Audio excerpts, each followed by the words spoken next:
नमस्ते फ्रेंड्स। आज इस वीडियो में हम प्राचीन भारत के टॉपिक मौर्य काल के महत्वपूर्ण प्रश्नों को देखेंगे। इससे पहले हम हड़प्पा सभ्यता, वैदिक सभ्यता, बौद्ध धर्म के महत्वपूर्ण क्वेश्चनों को देख चुके हैं, जो आरपीएससी के बहुत सारे एग्ज़ामों में पूछे गए हैं। तो मौर्य काल के क्वेश्चंस को देखते हैं हम। पहला क्वेश्चन है, किस ग्रंथ से हमें पाटलिपुत्र के नगरीय शासन का वर्णन मिलता है? तो इसका आंसर है इंडिका, जो मेगास्थनीज द्वारा लिखी गई है। सेल्यूकस के द्वारा इनको भेजा गया था चंद्रगुप्त मौर्य के दरबार में। नेक्स्ट क्वेश्चन है हमारा सेकंड नंबर का, इंडिका नामक पुस्तक किस लेखक द्वारा लिखी गई? जस्ट हमने ऊपर पढ़ाई है, मेगास्थनीज द्वारा, जो सेल्यूकस का राजदूत था। नेक्स्ट क्वेश्चन है, मौर्य शासक की उसके सेनापति द्वारा हत्या कर दी गई। बृहदरथ की पुष्यभूति द्वारा हत्या की गई और यह मौर्य काल का अंतिम शासक था। मोस्ट इम्पोर्टेंट क्वेश्चन है ये, बहुत सारे एग्जामों में पूछा गया है। नेक्स्ट क्वेश्चन है, मौर्य काल में प्रचलित विनिमय का माध्यम कौन सा सिक्का था? इम्पोर्टेंट क्वेश्चन है ये भी। विनिमय पर्ण के द्वारा होता था। चंद्रगुप्त मौर्य वृद्धावस्था में जैन साधु भद्रबाहु के साथ तपस्या करने किस स्थान पर चले गए थे? श्रवण बेलगोला, जो कर्नाटक में स्थित है। नेक्स्ट क्वेश्चन है हमारा, प्रजा के सुख में ही राजा का सुख है और प्रजा की भलाई में ही उसकी भलाई। राजा को जो अच्छा लगे वह हितकर नहीं है, वरन हितकर वह है जो प्रजा को अच्छा लगे। यह वाक्य किसमें कहा गया है? यह चाणक्य द्वारा रचित उनकी पुस्तक अर्थशास्त्र में कहा गया। ये पुस्तक राजनीतिक धर्म को समझाती है। एक शासक का राजनीति में क्या धर्म होना चाहिए। अशोक के स्तंभ कौन सी भाषाओं में लिखे गए हैं? तो अशोक के स्तंभ में हम 4 भाषा देखते हैं, ब्राह्मी, अधिकतर ब्राह्मी, खरोष्टी, अरमाई और फोर्थ है ग्रीक। मोस्ट इम्पोर्टेंट क्वेश्चन है, ये रीट में भी पूछा गया था। ब्राह्मी है, खरोष्टी, अरमाई को ग्रीक में। राज्याभिषेक के पूर्व अशोक कहाँ का कुमार था? पाटलिपुत्र। क्वेश्चन ध्यान से पढ़ें आप। बिंदुसार के समय तक्षशिला का था, लेकिन जैसे ही उसने जब बिंदुसार के बाद में उसने सत्ता को अपने हाथ में ले लिया था, तो उस समय वह पाटलिपुत्र का ही शासक था। क्वेश्चन थोड़ा घुमा के पूछा गया है। कलिंग विजय के पश्चात अशोक ने किसे प्रदेश की राजधानी बनाई? तो कलिंग के बाद तोशाली को उसने राजधानी बनाया। अंतिम मौर्य सम्राट बृहदरथ की हत्या किसने की? पुष्यमित्र शुंग के सेनापति द्वारा उनकी हत्या कर दी गई थी। अंतिम मौर्य सम्राट था बृहदरथ। किस स्थान से प्राप्त शिलालेख में अशोक द्वारा इंगित 7 बुद्ध पुस्तकों का उल्लेख है? मोस्ट इम्पोर्टेंट क्वेश्चन है ये। बेराट। किस शासक को शत्रु का संहारक कहा जाता है? बिंदुसार। अमित्रघात भी कहा गया यूनानी लेखकों ने इसको। दिव्यावदान के अनुसार अशोक को बौद्ध धर्म में किसने दीक्षित किया था? उपगुप्त ने। इम्पोर्टेंट क्वेश्चन है, आरपीएससी के बहुत सारे एग्जामों में पूछे गया है। पुराणों में अशोक का नाम क्या मिलता है? अशोक वर्धन। ये भी इम्पोर्टेंट क्वेश्चन है। सारे मैंने इम्पोर्टेंट क्वेश्चन कवर किए हैं इस वीडियो में। अर्थशास्त्र के रचयिता कौटिल्य भी कहते हैं हम, चाणक्य भी कहते हैं। एक नाम इनका विष्णुगुप्त भी है, जो इनका बचपन का नाम था। अशोक के कलिंग विजय का उल्लेख 13वें अभिलेख से मिलता है और कलिंग विजय के पश्चात उसने बौद्ध धर्म को अपना लिया था। नेक्स्ट क्वेश्चन है हमारा, अशोक के समय में पाटलिपुत्र में कौन सी बौद्ध संगीति का आयोजन किया गया? तीसरी बौद्ध संगीति हुई थी अशोक के समय, जिसकी अध्यक्षता मोगलीपुत्र तिस ने की थी। मौर्य सम्राट अशोक का नाम किस अभिलेख में पाया गया है? मास्की, गुजरा, इसके अलावा उदगेलुम, नेदुर नाम के भी अभिलेख है जिसमें मौर्य सम्राट अशोक का नाम पाया जाता है। दो नाम तो अच्छे से आपको ध्यान ही रखने हैं, मास्की व गुजरा अभिलेख। नेक्स्ट क्वेश्चन है हमारा, कौटिल्य के अर्थशास्त्र का प्रमुख विषय ऊपर बता चुकी हूँ मैं, राजनीति के सिद्धांत को उसमें उन्होंने समझाया है। सेल्यूकस ने यूनानी शासक था जिसने चंद्रगुप्त के काल में आक्रमण किया था। चंद्रगुप्त ने इसको पराजित किया और उनकी पुत्री हेलेना से विवाह किया। तो उन्होंने चंद्रगुप्त मौर्य के दरबार में मेगस्थनीज नामक अपने राजदूत को भेजा था। तो क्वेश्चन ये है, सेल्यूकस ने किस राजदूत को चंद्रगुप्त के दरबार में भेजा था? मेगस्थनीज को।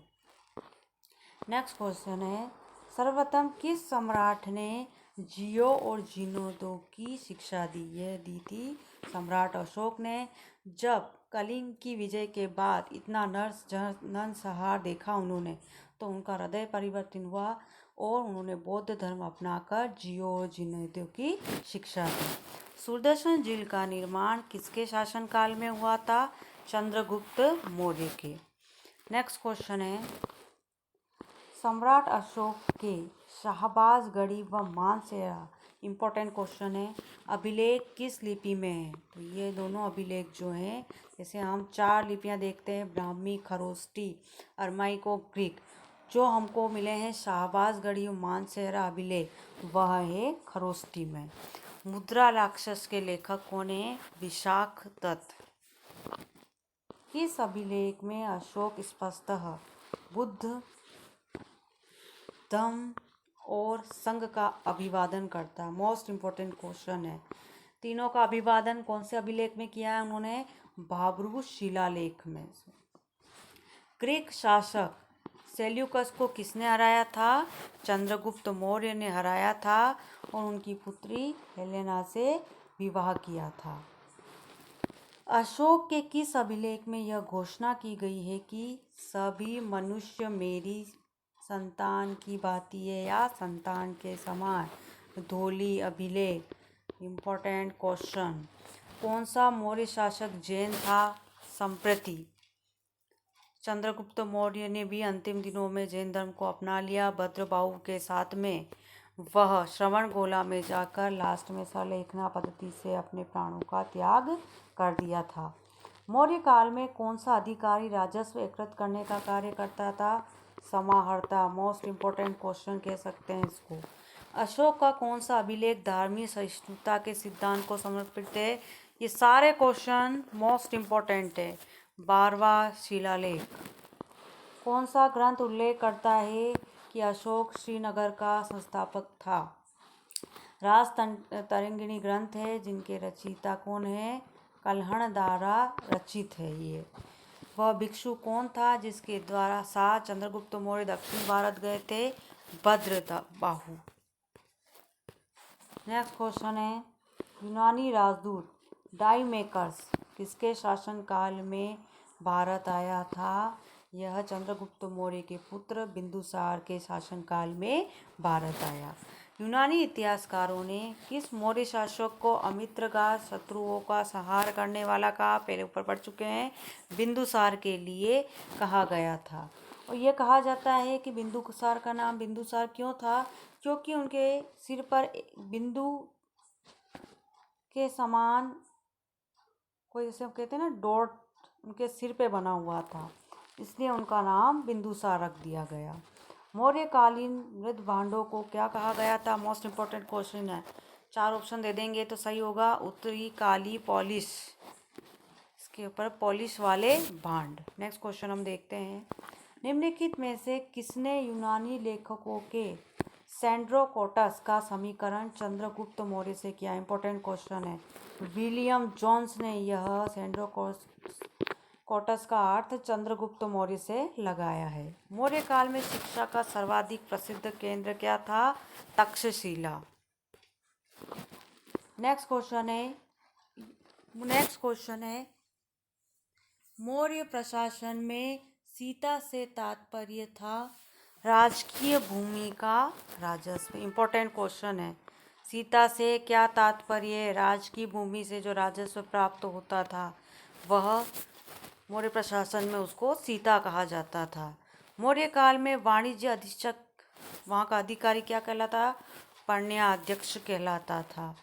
नेक्स्ट क्वेश्चन हम देखेंगे, अशोक का कौन सा शिलालेख 5 राज्यों में, मोस्ट इम्पोर्टेंट क्वेश्चन है, कितने राज्यों की बात कर रहा है? 5 राज्यों में धर्म प्रचारकों को भेजने का वर्णन करता है। तो इसका आंसर होगा 13वां शिलालेख। कौन सा शिलालेख? 13वां शिलालेख। नेक्स्ट क्वेश्चन है, यूनानी और अरमाइक भाषा में खुदा अशोक का एक द्विभाषी अभिलेख कंधार से मिला है। द्विभाषी अभिलेख कहाँ से मिला है? कंधार से मिला है। नेक्स्ट क्वेश्चन हम देखेंगे, अशोक के किस शिलालेख से उसके बौद्ध होने का प्रमाण मिलता है? ऊपर आ चुका है क्वेश्चन। भाब्रू से जो शिलालेख प्राप्त हुआ है उसमें उसके बौद्ध होने का प्रमाण हमको मिलता है। नेक्स्ट क्वेश्चन है हमारा, किस मौर्यकालीन अभिलेख में दुर्भिक्ष, मोस्ट इम्पोर्टेंट क्वेश्चन है, ये आरपीएससी के एग्जामों में पूछा जा चुका है, सहायता प्रदान, अकाल जब पड़ता था तो उनको, जनता को जो सहायता दी जाती है उसका वर्णन हमको कौन से अभिलेख से मिलता है? महास्थान और सोहगरा अभिलेख। मोस्ट इम्पोर्टेंट क्वेश्चन है। कौटिल्य ने अहितक शब्द का प्रयोग किस संदर्भ में किया है? दास के लिए मौर्य काल में अहितक शब्द का प्रयोग किया जाता था। नेक्स्ट क्वेश्चन है, मौर्य काल में उदक भाग था, सिंचाई कर को उदक कहा जाता था मौर्य काल में। नेक्स्ट क्वेश्चन हम देखेंगे, किस पुस्तक में चंद्रगुप्त मौर्य को सकल जम्बूद्वीपी स्वामी कहा गया है? महावंश पुस्तक में। निम्नलिखित में से कौन सिकंदर के भारतीय सैनिक अभियानों में उसके साथ भारत आया था? कौन सा लेखक था? इतिहासकार नियाकर्स। इंपॉर्टेंट क्वेश्चन है ये भी। नेक्स्ट क्वेश्चन हम देखते हैं, अशोक द्वारा दंभ महापात्रों की नियुक्ति का उल्लेख उसके कौन से शिलालेख में मिलता है? 5वें। मोस्ट इम्पोर्टेंट क्वेश्चन है ये। मौर्य काल में सुवर्णगिरी स्थान क्यों प्रसिद्ध था? यह प्रमुख राजनीतिक केंद्र था शासन संचालन का। अशोक के अतिरिक्त देवानाम प्रिय उपाधि धारण करने वाला मौर्य शासक कौन था? दशरथ। Important question. ब्राह्मी लिपि को पढ़ने की विधि सर्वप्रथम किसने खोजी थी? जेम्स प्रिंसेप के द्वारा खोजी गई थी। अशोक के कौन से अभिलेख से लेखक का परिचय, लेखक का नाम कौन से के बीच लेखक ने अभिलेख बनाया? चापड़ अभिलेख से मिलता है। अशोक के कौन से शिलालेख में एक ग्राम के भू राजस्व में रियायत का उल्लेख है? लुम्बिनी गांव में, क्योंकि महात्मा बुद्ध का यहाँ जन्म हुआ था तो वहाँ पर उन्होंने क्या किया? भू राजस्व की दर को कम कर दिया था। शासन के 20वें वर्ष में यहाँ पर यात्रा पर गए थे अशोक, सम्राट अशोक। नेक्स्ट क्वेश्चन, अशोक के अधिकांश लेख प्राकृत भाषा में क्यों है? क्योंकि उस समय जन भाषा क्या थी? प्राकृत भाषा, जो अधिकांश लोगों द्वारा समझी जाती थी, इसलिए उनके अभिलेख प्राकृत भाषा में ही लिखे गए। कौन सा ग्रंथ मौर्यों का क्षत्रिय रूप में वर्णन करता है? दिव्यावदान ग्रंथ में मौर्यों को क्षत्रिय बताया है। बिंदुसार के शासन में कहाँ पर विद्रोह हुआ था? तक्षशिला में। मौर्य काल में लक्षणाध्यक्ष कौन था? टकसाल के अधिकारी को लक्षणाध्यक्ष कहा जाता था। Important question. अशोक ने कौन से शिलालेख में चोल, पांड्य, केरल और सतीय पुत्रों का अपने पड़ोसी शक्तियों के रूप में उल्लेख किया है? तो इसका आंसर है द्वितीय शिलालेख। मौर्य काल के शासन के दौरान स्थानिक क्या था? जिला प्रशासक स्थानिक था। सारनाथ स्तंभ का निर्माण किसने करवाया था? सभी को पता है, अशोक ने। भाग नाम से मौर्य काल में राजस्व का एक स्रोत, टैक्स कहते हैं आजकल हम जिसको, तो भाग एक प्रकार का टैक्स राजस्व का स्रोत था। अशोक के बाद शासन किसने संभाला सत्ता? कुणाल ने। चाणक्य के बचपन का नाम? विष्णुगुप्त। चाणक्य को हम कौटिल्य भी कह सकते हैं, विष्णुगुप्त भी। प्रथम भारतीय साम्राज्य स्थापित किसने किया था? चंद्रगुप्त मौर्य ने अंतिम नंद शासक को हराकर मौर्य वंश की स्थापना की थी। कौन से ग्रंथ की तुलना मैकियावली के प्रिंस से की जाती है? कौटिल्य के अर्थशास्त्र की। पाटलिपुत्र में चंद्रगुप्त का महल किससे बना था? लकड़ियों से बना था। चंद्रगुप्त मौर्य ने सेल्यूकस को किस वर्ष पराजित किया था? 305 ईसा पूर्व में। रज्जुक कौन थे? मोस्ट इम्पोर्टेंट क्वेश्चन है। मौर्य शासन में अधिकारियों को रज्जुक कहा जाता था। अशोक के शिलालेख में कौन सी भाषा का, अभी ऊपर आ गया, प्राकृत भाषा का प्रयोग हुआ है, क्योंकि उस समय जन सामान्य प्राकृत भाषा को अच्छी तरीके से समझते थे। मोस्ट इम्पोर्टेंट क्वेश्चन, मौर्य काल में गुप्तचरों को क्या कहा जाता था? गुड़ पुरुष।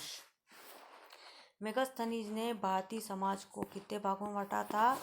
7 भागों में। उसने कहा कि दास जैसी तो कोई प्रथा मैंने वहाँ देखी ही नहीं। नेक्स्ट क्वेश्चन है, अशोक के कौन से अभिलेख में पशु बलि पर रोक लगाई गई थी? तो मोस्ट इम्पोर्टेंट क्वेश्चन है प्रथम शिलालेख में। तो आज हमने मौर्य काल के इम्पोर्टेंट क्वेश्चनों को देखा है। तो प्लीज़ आप चैनल को लाइक करें, सब्सक्राइब करें और शेयर करें। Thank you.